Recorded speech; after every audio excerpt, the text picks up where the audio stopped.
Well, it was supposed to be a bit of a rainy day today, and I guess it was first thing in the morning. However, this afternoon's quite sunny and bright, although the moment I hit record, the sun's disappeared behind a cloud, but kind of everything. Hello, everybody. Welcome to and welcome back to my channel, Book Time with Elvis, with me, Mark, and I hope ever so much that you're all doing very well indeed. And today I have a book haul, book rehaul, and general catch-up video for you today. So yeah, let's jump in, I suppose. My parents are visiting. They're on their yearly pilgrimage to visit their firstborn, and they brought some books with them, mostly new books to me, and then a couple of books that were mine already that are lying around the house that they've decided to bring over. And because they were here, we've been out and about, and today we went shopping in Hradec Králové, which is the regional capital or the state capital for the area of the Czech Republic in which I live in. And they have a nice bookshop there. That was quite funny because I walked in and I head straight to the back where the foreign books are, and it was all in Czech. And I was like, oh no, they've stopped doing foreign books. No, no, no. And the guy saw the look on my face and he asked me, can I help you? And I said, oh, don't you have any English books anymore? He said, oh, at the front. And there they were. There was a bigger section, actually. Before they used to have 2 bookcases. Now they had 4 bookcases. But, there was a huge amount of horror, science fiction, fantasy, which, for a lot of people is a big plus, but not for this one. Still, I was able to pick up 3 books, and I'm quite pleased with them, actually. Let's have a look at them. So, first one here is a word cloud classic, and it's The Secret of Chimneys by Agatha Christie. Now, I love these books. They're kind of this faux leather, flexy kind of binding they have on them. And yeah, they just do nice classics. I know people have had some issues with the maybe mistypes or that kind of thing in some of them. I think Brandy the Book Eclectic had problems with the Dracula version of this book, but I've got 3 of them already and I didn't have any issues with them, so I was quite happy to get this. And it has a nice kind of inlay there. Doesn't that look pretty? And I actually don't know. I don't know this story at all, actually. So I don't know if it's a Poirot or if it's a Marple or if it's something completely different. But, I wanted to read a bit more Agatha Christie, and it's such a lovely book, and it will fit in nicely. And sticking with the word cloud classics, I was able to get Winnie the Pooh. Oh yes, look at that. I love the, the words and the pictures and stuff that they put on here. They kind of stamp them in, and yeah, so it's nice. And again, it has a nice picture inside using the original E.H. Shepard. Is it E.H. Shepard? Illustrations, and it even has, illustrations in as well. Which is nice. I'm a huge Winnie the Pooh fan. I don't know if they have all of them. Ernest H. Shepard did these illustrations, so I was right. I don't know if they have the other Winnie the Pooh books or not. Would be nice, maybe. I did have a different version, but I suppose these are all coming into the public domain now, and that's why we're getting different publications of them, but that's lovely. And the other new one fits in perfectly with Dr. November, which is an event I'm hosting in November, all about espionage, as well as non-fiction November. And it's a private spy, The Letters of John le Carré. And this looks jolly good. So it's letters and a couple of emails from the late great author and master of the espionage genre. Big book though, you can see it's quite chunky. Okay, now moving on to stuff my parents brought with them. Now they brought a couple of books. Well, actually, they moved house. Now they live in the West Country, and the town they live in, they get a lot of people coming to give talks. And one person, sorry about that, recently who was giving a talk was the author William Dalrymple. And I said if it was possible to get any signed books by him, please do that, and they were able to do so. Unfortunately, the only two they could get were two books I already owned. So now I have two copies, but that's fine, because there's reading copies, and then there's just copies I'll try and keep nicely, even though unfortunately they are paperbacks, but it's okay. Although apparently he was a little bit grumpy, which surprises me because he always sounds very nice on the on the podcast. Perhaps he was just having an off day, but no kind of best wishes or anything like that. But did get just Mark, and then signed William Dalrymple, or whatever his signature says. Maybe just Willie. So there we go again. However, two other authors they met were apparently very chatty and quite happy to just add a little bit of extra stuff.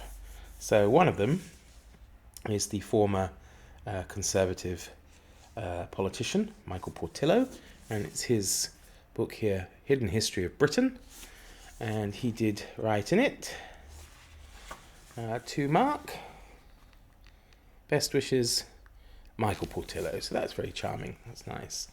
I mean, I might not agree with his politics, but I do enjoy his, railway documentaries and things like that he's done on television.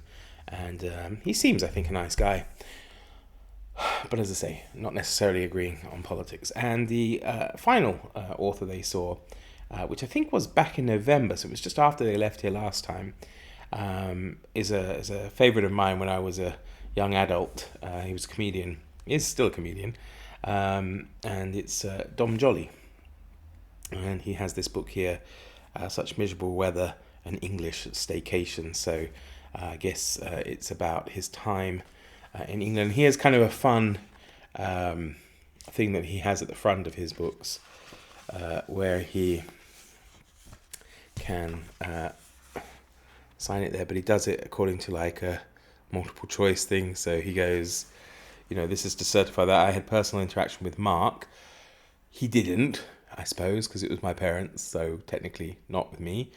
And then he says, I found him/her/it/them to be, and then he could choose from delightful, a bit weird, dangerous, not good, stinky, off-putting, northern, or from Swindon.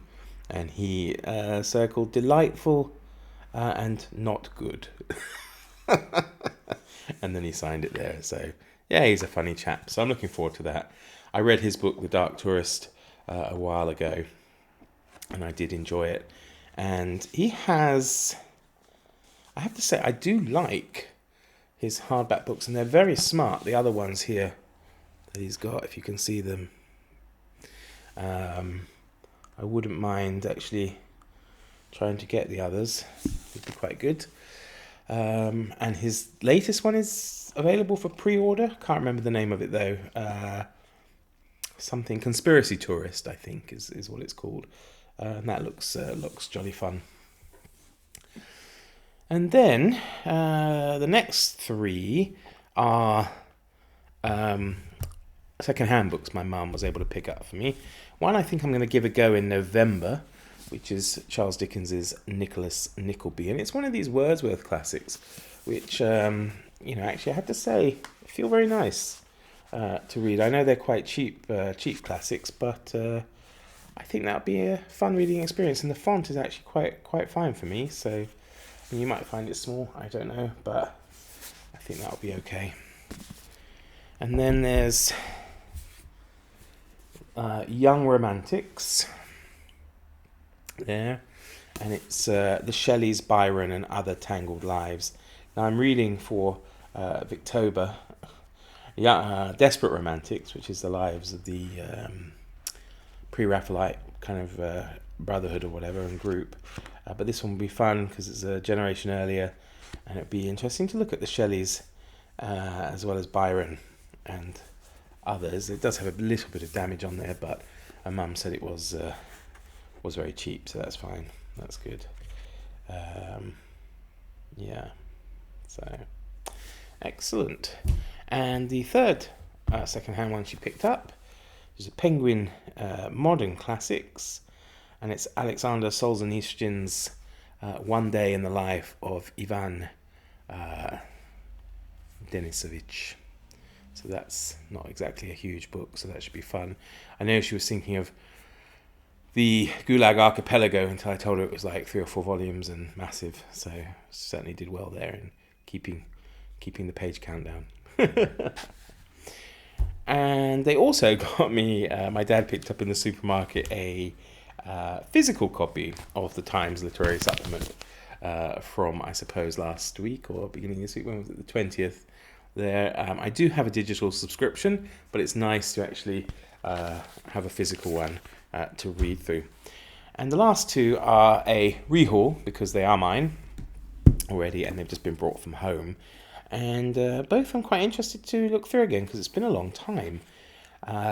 There's the autobiography of Fukuzawa Yukichi, or Yukichi Fukuzawa, who, if I can remember rightly, was a very fascinating character, which is why I wanted to get the book anyway.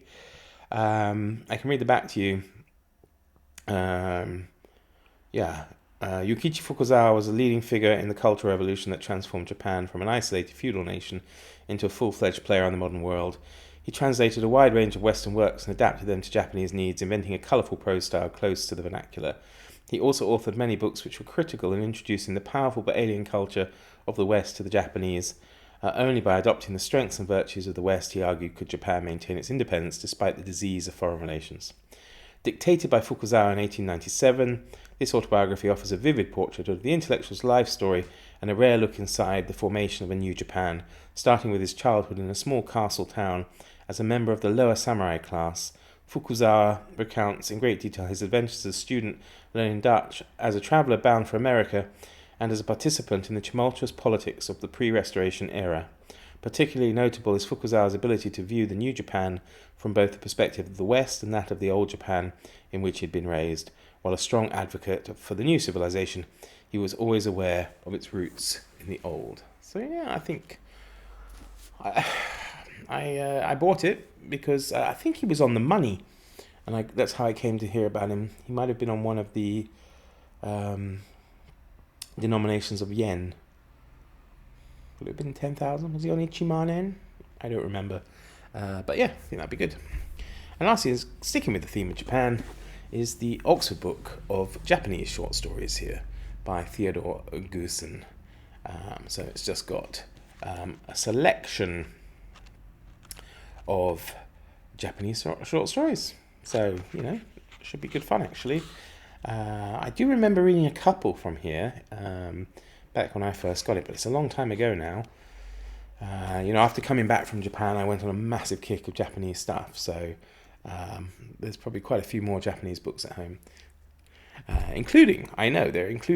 is my Penguin Deluxe copy of